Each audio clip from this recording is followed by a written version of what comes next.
De volta ao vivo aqui do Estúdio 1 da Rede Século XXI, mais um bloco do programa Mulher.com, e nesse bloco a gente reservou para falar um pouquinho mais sobre catequese e curso bíblico. Frei Rinaldo Stecanella, que participa aí às segundas-feiras com a gente, né, quinzenalmente, mais uma vez marcando presença. Obrigada, Frei. Boa tarde, Tati, boa tarde a você, que bom poder entrar na sua casa com mais um momento também de formação, de informação, assim a gente vai aos poucos em doses homeopáticas, e a gente lida com saúde, né? A gente vai aprendendo um pouquinho mais sobre a palavra de Deus. Tati, vamos avançar um pouquinho? Vamos. Aqui nós temos as telas, é importante aqui quem está em casa, né? Já vimos a história de Abraão, Sara, Isaac, judeus, enfim, a história de Agar. Vamos passar essa tela aqui, vamos passar, eu vou ter que passar, gente. Depois vimos a história de Isaac, que teve 2 filhos, Isaac com Rebeca, Esaú e Jacó. A gente viu que Jacó teve os 12 filhos que originaram as 12 tribos de Israel, né? E aí a gente viu também que, Tati, que Jacó gostava de Raquel. Ô, Jesus, hoje está a gargantinha. Um copinho d'água, por favor, Wilson, Ronaldo. Desculpe, gente, eu estava no Acre, Tati, semana passada, depois fui para o Rio Grande do Sul. Acre, 42 graus, Rio Grande do Sul, 2 graus, então não há garganta que aguente isso, né? 42 para 2 graus. Para 2, sabe? O corpo sente no dia. Então, Jacó casou com Raquel, a esposa amada, teve José e Benjamim. Os irmãos, os filhos de Jacó tinham ciúme de José, venderam José e José foi parar no Egito. Contamos a história outra vez do Egito, né? A gente sabe que lá José, Abraão, Isaac, Jacó, José, né?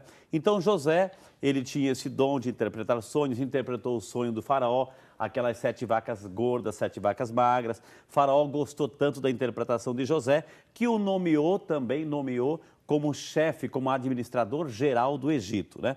Só que acontece depois, Jacó, o pai, acabou indo para o Egito também, veio o tempo das vacas magras e todo mundo foi para o Egito.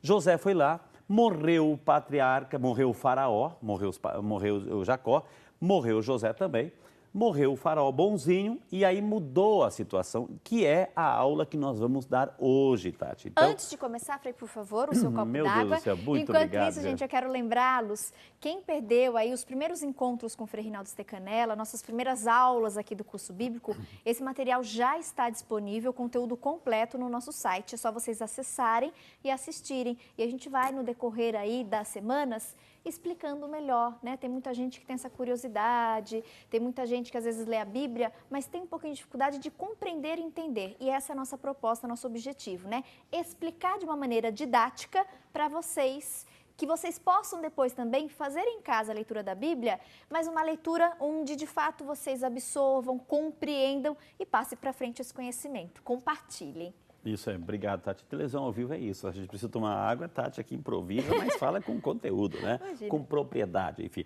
Tati, então nós estamos assim, hoje nós queremos encerrar esse período, porque vai ser muito interessante para você que nos acompanha, quando você pegar, e no próximo encontro eu vou determinar quais são os textos, porque a gente pega textos do Antigo Testamento, mas eu não compreendo o Antigo Testamento, é muita coisa, é muita informação, vai para lá e vem para cá, é muito nome, né? Então, é muitas datas, é muitos locais. Fique tranquilo.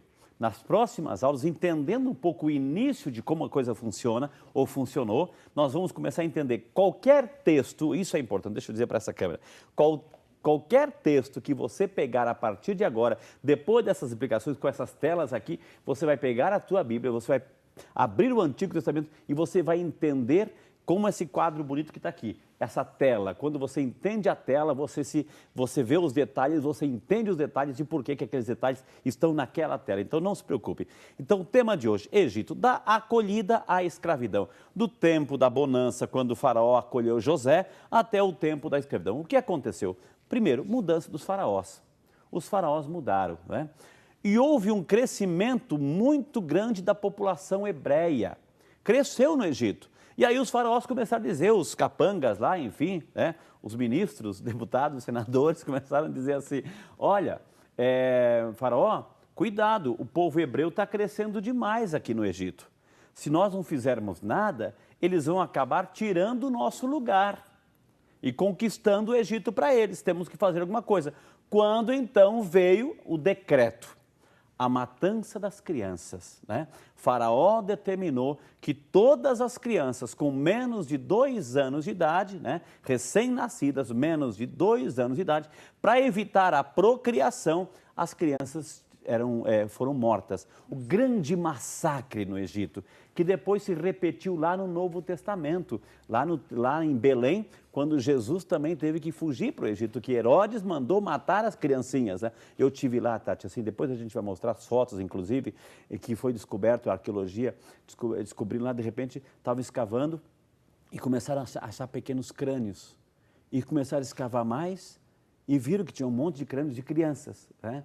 E começaram a verificar a data e descobriram que era no tempo de Herodes. E aí você visita, as pessoas que vão lá visitar Belém, onde Jesus nasceu, é muito difícil você ter acesso a esse local. Eu tive acesso 2 vezes, eu fui lá, tirei foto, né? Registrei, e é muito interessante. Então, houve também no tempo de Jesus essa matança dos inocentes, onde Jesus foi salvo. E aconteceu exatamente aqui no tempo do Egito, onde Faraó determinou que todas as crianças, para evitar o crescimento da população, deveriam ser mortas. Todas, menos um. Uma tal de Miriam, é muito interessante. A gente conhece um pouquinho a história. Eu estou falando, é claro que eu já estou falando de Moisés. Miriam pegou uma cestinha, colocou o irmãozinho dele numa cestinha.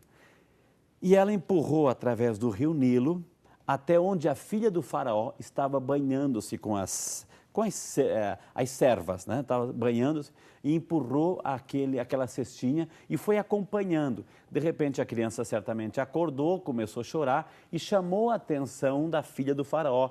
E aí, olha, tem gente, estão escutando aqui, tem uma criança. E trouxeram essa criança nessa cestinha que estava lá, para a filha do faraó. Ela se encantou com a criança, deve ser toda criança linda, maravilhosa, né? E se encantou com aquela criancinha e levou para o palácio do faraó. E Miriam, a irmã, falou assim, olha, eu conheço uma mulher que perdeu um filho recentemente, por causa do massacre. Ela está cheia de leite, ela pode amamentar, né? Aí a filha do faraó, então traz ela aqui. Adivinha quem foi que foi morar no palácio para amamentar o próprio faraó? A própria mãe do faraó. A própria mãe, porque a Miriam, a irmãzinha, pegou o irmãozinho e colocou no Egito. E a mãe, recém tinha dado, né, estava amamentando e levou, ou seja, Moisés cresceu amamentado pela própria mãe. Ou seja, o que acontece, né? E Moisés cresceu, um certo momento, a própria irmã, um dia vendo a opressão, o massacre, né, a dura opressão que o povo estava vivendo no Egito, e um dia a irmã falou assim para ele, senhor Moisés, eu tenho um assunto para falar com o senhor. E contou a história de que ele pensou que ele era egípcio, né? Foi criado lá no faraó, com as regalias, enfim. E a irmã contou, você não é egípcio, você é hebreu. Você é hebreu, aquele povo que está sendo massacrado é o teu povo, é o nosso povo. Aquilo embaralhou a cabeça de Moisés.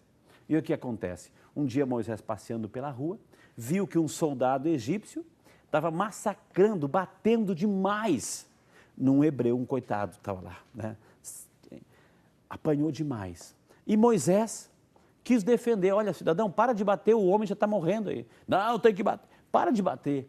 E o Moisés comprou essa briga e lutou com esse soldado egípcio, ou seja, nessa luta, o soldado egípcio acabou morrendo. Moisés fugiu, Faraó começou a perseguir.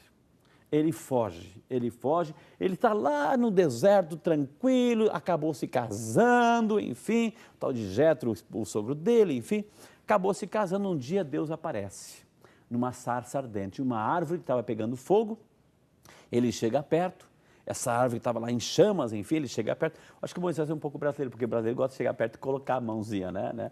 Então ele chegou perto, e quando ele chegou perto, ele ouviu uma voz, Moisés, Moisés, tire as sandálias, porque o lugar onde você está pisando é um lugar santo. E ele escuta a voz de Deus. Moisés, eu ouvi o clamor do meu povo no Egito e vim para libertá-lo. Eu preciso de você. Ah, não, Senhor, eu sou gago, não sei falar direito, manda o meu irmão Arão. Ou seja, resumindo a história, Moisés foi e começou a enfrentar o faraó. O Senhor pediu para o faraó deixar o povo sair daqui. O Senhor quer a liberdade do povo hebreu, deixem sair daqui. E Faraó, claro, a gente conhece a história, não, até que de repente vieram as 10 pragas. 10 pragas que o Senhor foi mandando para fazer com que o coração do faraó amolecesse para que ele pudesse deixar o povo de Israel sair do Egito, né? Ou seja, na 10ª praga, que foi a morte do filho do faraó, o faraó permitiu que o povo saísse do Egito. E saíram, fizeram a Páscoa, na noite celebrar a Páscoa, os pães ázimos. Por isso que os judeus recordam a Páscoa. O que é a Páscoa? A libertação do Egito. A Páscoa para os judeus até hoje é a recordação dessa passagem que eles foram libertos do Egito.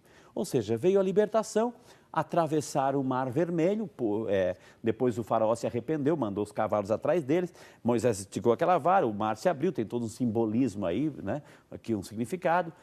Moisés abriu o Mar Vermelho, o povo passou a pé enxuto, eles saíram pelo deserto e foram até o Monte Sinai. Monte Sinai, Moisés sobe e lá fica um tempo conversando com Deus. Quando ele desce, Deus dá os 10 mandamentos para Moisés. Desce. Quando Moisés está descendo, ele escuta barulho de música, dança, enfim, e ele fica... Ou seja, era Arão e o resto do povo que ficou numa esplanada. Quando eles diziam assim, Moisés está demorando, então acho que Moisés morreu. Estava lá em cima, eu subi também o Monte Sinai, eu tive o prazer, eu vou trazer tudo, e tudo isso eu vou ilustrar, gente, fica tranquilo. Então ele subiu o Monte Sinai, como ele estava demorando, o pessoal lá embaixo começou, Moisés morreu, temos que fazer um Deus para nós. Deus foi com Moisés, Moisés morreu e Deus nos abandonou. E eles começaram a derreter, fundir, todos os objetos que eles tinham de pulseira, de anel, enfim, de metais, fundiram e fizeram um bezerro de ouro. Quando Moisés viu aquilo, mas Moisés pegou um chicote, pegou as tábuas, jogou no chão, enfim. Ou seja, né, aí o povo continuou a sua marcha, né, Moisés, o povo recebeu os 10 mandamentos. Com o tempo, claro, Moisés, ele faleceu. Ele não chegou a entrar na terra prometida. Moisés faleceu e assumiu no lugar de Moisés Josué e Calebe, né? 2 assim, seguidores, discípulos de Moisés. E é interessante, né? É claro que eu estou resumindo aqui a história, gente, assim, para que a gente tenha esse gosto de entender, mas é algo que também já, do nosso conhecimento, a gente já conhece um pouquinho da história, eu estou recordando, refrescando a memória, enfim. Josué, depois, num certo momento, eles tinham que entrar na terra prometida, eles estavam quase na beira da terra prometida. Em um certo momento, Josué mandou 2 espiões até uma cidade, a cidade mais antiga do mundo, Jericó. A cidade mais, tive lá também, Jericó, a cidade mais antiga. Uma cidade rude, um povo violento, Tati, assim, que só para ter ideia da violência desse povo, é que qualquer inimigo que eles derrotassem, eles pegavam, só para você ter ideia, a pessoa viva. Olha só a barbaridade. Eles pegavam a pessoa viva, o derrotado, o inimigo derrotado, eles arrancavam o couro dessa pessoa, a pele inteira, a pessoa ainda viva. Frei. De tamanho assim, a crueldade. Então era um povo que impunha respeito, né? E acontece que o povo de Israel tinha que passar por essa cidade de Jericó, eles tinham que passar por Jericó para chegar na terra prometida. Eles tinham que passar por aqui, né? E aí, como passar por Jericó? E o medo, né, de passar por Jericó. Jericó. Ou seja, não tinha outro caminho. E aí Josué liderou, nós temos que vencer. Mandou 2 espiões, um falou assim, Josué, não adianta, é melhor a gente voltar para o Egito, não adianta. O outro também levou a informação. E você, o que diz? Olha, Josué, é difícil, mas não é impossível, a gente pode. Ou seja, diante das dificuldades, a gente tem uma escolha. Ou a gente desiste, ou a gente enfrenta, né? Então, Josué preferiu enfrentar. E aí, o que acontece? A cidade de Jericó era amuralhada, muros, né? O que Josué falou assim, olha, nós vamos fazer, e aí que é importante a gente entender agora, porque a origem do famoso cerco de Jericó, que a gente tem em nossas comunidades, em nossas paróquias, que a gente reza, enfim. O que Josué determinou? Que durante 6 dias, né, 7 dias e 7 noites, enfim, uma semana, que a multidão, né, os soldados, rodeasse a muralha pelo lado de fora, e que no 7º dia, em oração, sempre em oração, que no 7º dia eles iriam tocar as trombetas e as muralhas da cidade iriam cair. No 7º dia, tocaram a trombeta, as muralhas caíram, o povo estava dormindo, os soldados, o povo de Israel entrou na cidade, destruiu os soldados lá de Jericó e conseguiram conquistar, ou seja, é a famosa cena do cerco de Jericó, onde as muralhas, e a gente reza assim, as muralhas do desemprego, as muralhas da opressão, da angústia, enfim, todos dos problemas que a gente tem, né? Então, o famoso cerco de Jericó, e aí eles passam e conquistam a terra prometida, entram na terra prometida. Quem que entra? As 12 tribos de Israel, que a gente já viu lá atrás. As 12 tribos entram e ali eles fazem uma assembleia. A famosa Assembleia de Siquém, numa montanha chamada Siquém, e lá eles se reúnem, os 12 representantes, e eles repartem a terra. Toda a terra de Israel, eles repartem em 12 pedaços, 12 tribos, e lá o povo de Israel começa a viver, reconquistam, começam a viver, e aí começa um novo capítulo já, a história já dos reis que vão começar a surgir a partir desse momento. Então esse é um resumo, bem resumo, né, de todo o período, desde Abrão até novamente a entrada na Terra Prometida, Tati. Né? Muito obrigada. Frei, nos vemos em 15 dias, deu certinho. Nos vemos em 15 dias para continuar esse bate-papo. Então tá, que Deus abençoe. Combinado? Bom programa mais tarde. Daqui um pouquinho o Santo Terço e o vídeo de saúde. Deus abençoe, viu? Não percam, fiquem sintonizados aí na nossa programação. Eu vou fazer mais um rápido intervalo e voltando a gente traz aí a nossa última atração desta segunda-feira, um trabalho lindo em crochê. Fiquem comigo.